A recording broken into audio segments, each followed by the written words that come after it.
BJP ವಿರುದ್ಧ ದೊಡ್ಡಬಳ್ಳಾಪುರದಲ್ಲಿ ಕಾಂಗ್ರೆಸ್ ಪ್ರತಿಭಟನೆಯನ್ನ ನಡೆಸಿದೆ. ಮುಡಾ ಹಗರಣ ಸಂಬಂಧ ಸಿಎಂ ಸಿದ್ದರಾಮಯ್ಯಗೆ ಶೋಕಾಸ್ ನೋಟಿಸ್ ನೀಡಿದಂತ ಹಿನ್ನೆಲೆ ರಾಜ್ಯಪಾಲರ ಶೋಕಾಸ್ ನೋಟಿಸ್ ಹಿಂಪಡೆಯುವಂತೆ ಆಗ್ರಹಿಸಿ ಮಾನವ ಸರಪಳಿಯನ್ನ ನಿರ್ಮಿಸಿ ಕಾಂಗ್ರೆಸ್ ಕಾರ್ಯಕರ್ತರಿಂದ ಪ್ರತಿಭಟನೆ ಜರುಗಿರುವಂಥದ್ದು. ರಾಜ್ಯಪಾಲರ ಶೋಕಾಸ್ ನೋಟಿಸ್ ಅನ್ನು ಹಿಂಪಡೆಯುವಂತೆ ಒತ್ತಾಯಿಸಿ ಪ್ರತಿಭಟನೆಯನ್ನ ನಡೆಸಿದೆ. ಈ ಹಿಂದೆ ರಾಜ್ಯಪಾಲರ ಶೋಕಾಸ್ ಕೂಡ ಸಿದ್ದರಾಮಯ್ಯನವರಿಗೆ ಕೊಡಲಾಗಿತ್ತು. ಶೋಕಾಸ್ ನೋಟಿಸ್ ಅನ್ನ ಇದೀಗ ಹಿಂಪಡೆಯುವಂತೆ ಒತ್ತಾಯಿಸಿ ಕಾಂಗ್ರೆಸ್ ಪ್ರೊಟೆಸ್ಟ್ ಅನ್ನ ನಡೆಸಿದೆ. ಬಿಜೆಪಿ ವಿರುದ್ಧ ವಿವಿಧ ಘೋಷಣೆಯನ್ನ ಕೂಗಿ ಆಕ್ರೋಶವನ್ನ ವ್ಯಕ್ತಪಡಿಸಿದೆ ಕಾಂಗ್ರೆಸ್. ರಾಜ್ಯಪಾಲರಿಗೆ ದೂರು ನೀಡಿದಂತ ಅಬ್ರಾಹಂ ವಿರುದ್ಧ ಕಾಂಗ್ರೆಸ್ ಕಿಡಿಕಾರಿದೆ. ನಕಲಿ ಸಾಮಾಜಿಕ ಕಾರ್ಯಕರ್ತ ಅಬ್ರಾಹಂ ಅಂತ ಕಾರ್ಯಕರ್ತರಿಂದ ವಿವಿಧ ಘೋಷಣೆಯನ್ನ ಕೂಡ ಕೂಗಲಾಗಿದ್ದು, ಬೆಂಗಳೂರು ಗ್ರಾಮಾಂತರ ಜಿಲ್ಲೆ ದೊಡ್ಡಬಳ್ಳಾಪುರ ತಾಲೂಕಿನ ನಗರದ ಟಿವಿ ವೃತ್ತದಲ್ಲಿ ಕಾಂಗ್ರೆಸ್ ಕಾರ್ಯಕರ್ತರ ಬೃಹತ್ ಪ್ರತಿಭಟನೆ ನಡೆದಿದೆ.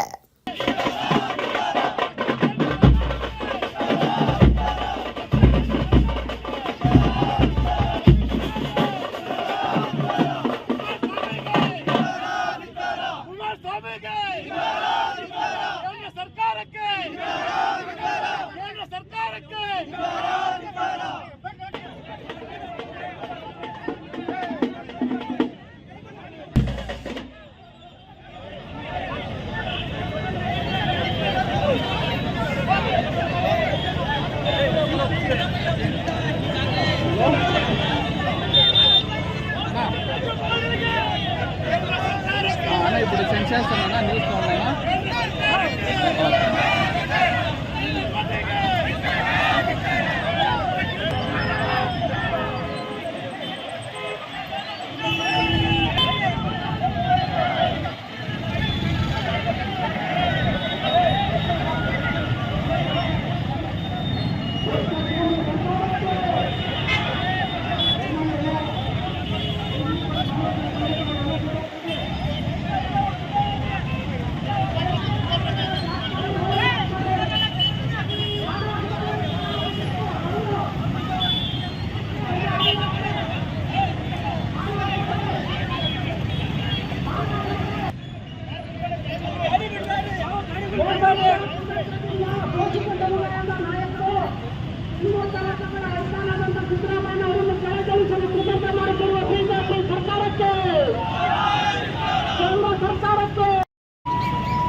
ಈ ನೋಟ್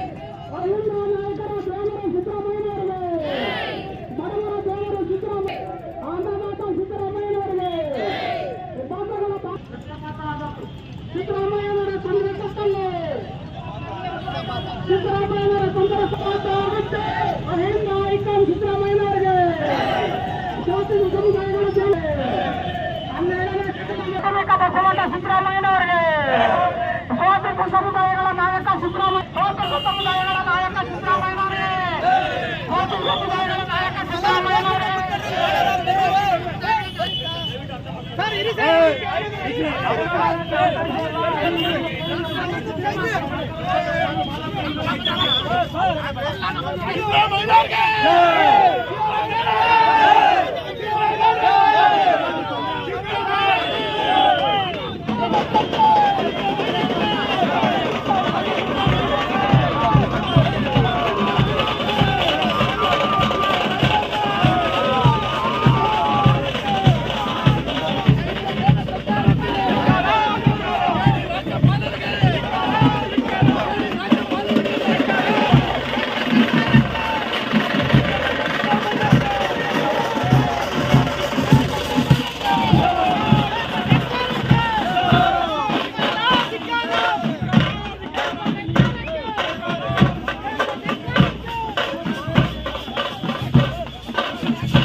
ರಾಜ್ಯದ 21ರಿಂದ 22 ಜನಾಂಗಗಳ ನಾಯಕರು ಇಲ್ಲಿ ಸೇರಿದ್ದಾರೆ.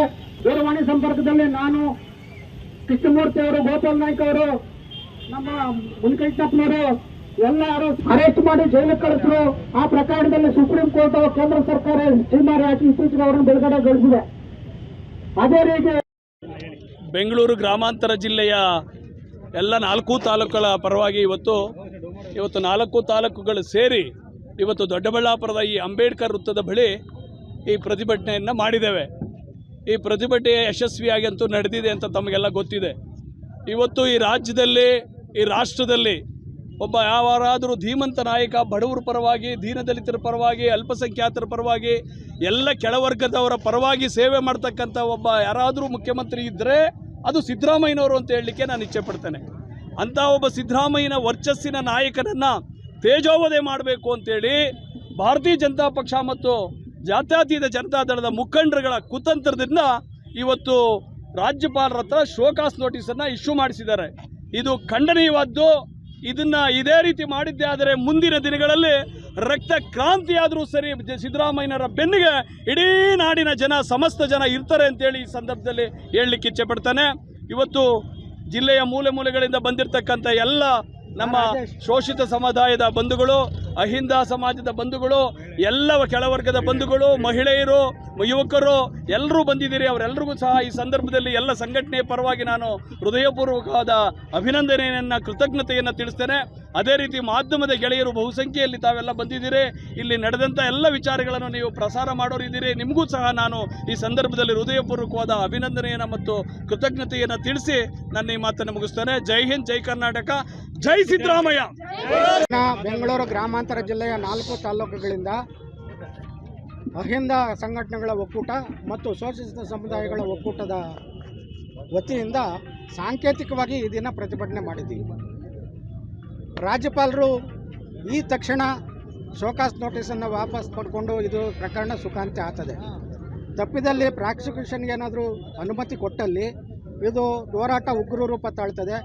ಯಾಕೆಂದರೆ ಈ ಕರ್ನಾಟಕ ರಾಜ್ಯದಲ್ಲಿರ್ತಕ್ಕಂಥ 7 ಕೋಟಿ ಜನದಲ್ಲಿ 6 ಕೋಟಿ ಜನ ಸಿದ್ದರಾಮಯ್ಯನವ್ರು ಬೆನ್ನಿಗಿದ್ದೀವಿ. ಅಹಿಂದ ಏನು ನಾವು 80% 90% ಜನ ಅಹಿಂದ, ಹಿಂದುಳಿದ ವರ್ಗದವರು, ಅಲ್ಪಸಂಖ್ಯಾತರು, ದಲಿತರು, ಆದಿವಾಸಿಗಳು, ಅಲೆಮಾರಿಗಳಿದ್ದೀವಿ. ನಾವೆಲ್ಲ ಸಿದ್ದರಾಮಯ್ಯನವ್ರು ಬೆನ್ನಿಗಿದ್ದೀವಿ. ಆದ್ದರಿಂದ ಸಿದ್ದರಾಮಯ್ಯನವ್ರಿಗೆ ಏನೇ ಒಂದು ಕ್ಷುಲ್ಲಕ ಅಷ್ಟು ಏನಾದರೂ ತೊಂದರೆ ಆದರೆ ನಾವೆಲ್ಲ ನಮ್ಮ ಪ್ರಾಣತ್ಯಾಗಕ್ಕೂ ನಾವು ಸಿದ್ಧರಿದ್ದೀವಿ. ಅದಕ್ಕೆ ಅವರಿಗೆ ತೊಂದರೆ ಆಗೋದಕ್ಕೆ ಯಾವುದೇ ಕಾರಣಕ್ಕೂ ಬಿಡಲ್ಲ. ಆದ್ದರಿಂದ ಘನತಾವೇತ್ತ ರಾಜ್ಯಪಾಲರು ಯಾರೋ ಒಬ್ಬ ಬ್ಲ್ಯಾಕ್ ಮೇಲರು ಅವನ ಚಾರಿತ್ರ್ಯ, ಅವನ ಹಿನ್ನೆಲೆಯನ್ನು ಗಮನಿಸಿ ಅವನ ಮೇಲೆ ಚೀಟಿಂಗ್ ಕೇಸ್ ಹಾಕಿ ಅವನ ಮೇಲೆ ಪ್ರಕರಣ ದಾಖಲಿಸಿ ಅವನ ಮೇಲೆ ಎಂಕ್ವೈರಿ ಮಾಡೋದು ಬಿಟ್ಟು ನಮ್ಮ ಸ್ವಚ್ಛ ಚಾರಿತ್ರ್ಯವುಳ್ಳಂಥ ದಕ್ಷ, ಪ್ರಾಮಾಣಿಕ, ಏನು ಅವರ ರಾಜಕೀಯ ಜೀವನದ ಉದ್ದಕ್ಕೂ ಕಳಂಕರಹಿತವಾಗಿ ಏನು ಅವರ ಕುಟುಂಬದವರು ಸಹ, ಈಗ ನಮ್ಮ ಸ್ನೇಹಿತರು ಹೇಳಿದ್ರು, ಇವತ್ತು ಸಿದ್ದರಾಮಯ್ಯ ಹುಂಡಿಗೆ ಹೋದರೆ ಅವರ ಅಣ್ಣತಮ್ಮಂದ್ರು ಯಾರು ರಾಜಕೀಯದಲ್ಲಿಲ್ಲ. ಅವರು ಇವತ್ತು ಹೈನುಗಾರಿಕೆ ಮತ್ತು ವ್ಯವಸಾಯವನ್ನು ನಂಬಿಕೊಂಡು ಅವ್ರ ಜೀವನ ಮಾಡ್ತಾರೆ. ಅದೇ ಬೇರೆ ರಾಜಕಾರಣಿಗಳ ಕುಟುಂಬಗಳು ಯಾವ ಸ್ಥಿತಿಲಿದ್ದಾವೆ ಅಂತ ಅಷ್ಟು ತಿಳ್ಕೊಂಡ್ರೆ ಸಾಕು. ಸಿದ್ದರಾಮಯ್ಯನವರ ಚಾರಿತ್ರ್ಯತೆ ಬಗ್ಗೆ ತಿಳ್ಕೊಳ್ಳೋದಕ್ಕೆ ಹೆಚ್ಚಿಗೆ ಹೇಳಬೇಕಾಗಿಲ್ಲ. ಆದ್ದರಿಂದ ಘನತಾವೇತ್ತ ರಾಜ್ಯಪಾಲರಲ್ಲಿ ನಾನು ಅತ್ಯಂತ ವಿನಯಪೂರ್ವಕವಾಗಿ, ಗೌರವಾನ್ವಿತವಾಗಿ ಪ್ರಾರ್ಥನೆ ಮಾಡ್ತಾ ಇದ್ದೀನಿ. ದಯವಿಟ್ಟು ಶೋಕಾಸ್ ನೋಟಿಸನ್ನು ಹಿಂಪಡಿಬೇಕು ಮತ್ತು ಪ್ರಾಸಿಕ್ಯೂಷನ್ಗೆ ಅವರಿಗೆ ಅವಕಾಶ ಕೊಡಬಾರ್ದು ಅಂತ ನಾನು ಮನವಿ ಮಾಡ್ತಾ ಇದ್ದೀನಿ.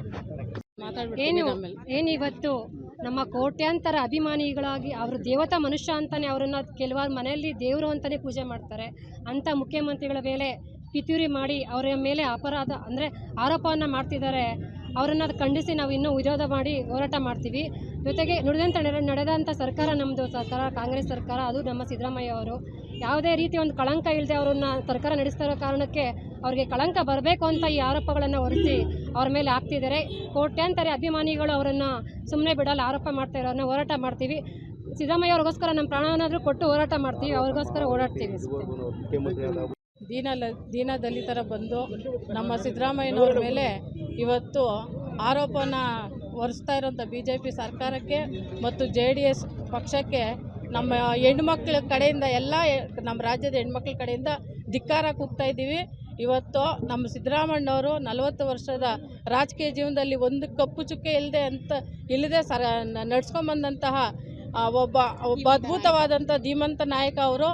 ಅವ್ರ ಬಗ್ಗೆ ಈ ಥರ ಅಪಪ್ರಚಾರ ಮಾಡಿಕೊಂಡು ಪಾದಯಾತ್ರೆ ಮಾಡಿಕೊಂಡು, ಅದು ಕಾಂಗ್ರೆಸ್ ಕಾನ್ಸೆಪ್ಟು. ಪಾದಯಾತ್ರೆ ಅನ್ನೋದು ನಮ್ಮ ಕಾಂಗ್ರೆಸ್ ಕಾನ್ಸೆಪ್ಟು. ಅದನ್ನು ಕಳ್ಳರು, ಕಾಮುಕರು ಇವತ್ತು ಪರಪ್ಪನ ಅಗ್ರಹಾರದಲ್ಲಿ ಹೇಳ್ತಾ ಇದೆ. ಅವರು JDS ಪಕ್ಷದ ನಿಜರೂಪ ಪರಪ್ಪನಗ್ರಹಾರದಲ್ಲಿದೆ. ಇವತ್ತು ಅವ್ರು ನಡ್ಕೊಂಡು ಹೋಗ್ತಾ ಇದ್ರೆ ಪಾದಯಾತ್ರೆ ಅಂತ ಇಲ್ಲ, ಒಬ್ಬ ಕಾಮಕರು ಒಬ್ಬ ಕಳ್ಳರು ಪಾದಯಾತ್ರೆ ಮಾಡೋ ಥರ ಇದೆ. ಇವತ್ತು ಈ ತನಿಖೆನ ಕರೆಕ್ಟಾಗಿ ನಡೆಸ್ಕೊಂಡು ಹೋಗಿ ನಮ್ಮ ಸಿದ್ದರಾಮಣ್ಣವ್ರ ಯಾವುದೇ ರೀತಿ ತಪ್ಪು ಇಲ್ಲ ಅನ್ನೋದು ಮುಂದೆ ಗೊತ್ತೇ ಆಗುತ್ತೆ. ಅವ್ರಿಗೇನಾದರೂ ಕಪ್ಪು ಚುಕ್ಕೆ ಬರೋ ಥರ ಮಾಡಿದ್ರೆ ಕೇಂದ್ರ ಸರ್ಕಾರದ ಮೇಲೆ ನಮ್ಮ ಎಲ್ಲ ರಾಜ್ಯದ ಹೆಣ್ಣುಮಕ್ಕಳು ಪರವಾಗಿ ನಾವು ಧಿಕ್ಕಾರವನ್ನು ಕೂಗ್ತೀವಿ, ಪ್ರತಿಭಟನೆಯನ್ನು ಮಾಡ್ತೀವಿ. ಇದು ಇಲ್ಲಿಗೆ ನಿಲ್ಲೋದಿಲ್ಲ, ಇನ್ನು ಮುಂದೆ ಪ್ರಾರಂಭ ಆಗುತ್ತೆ.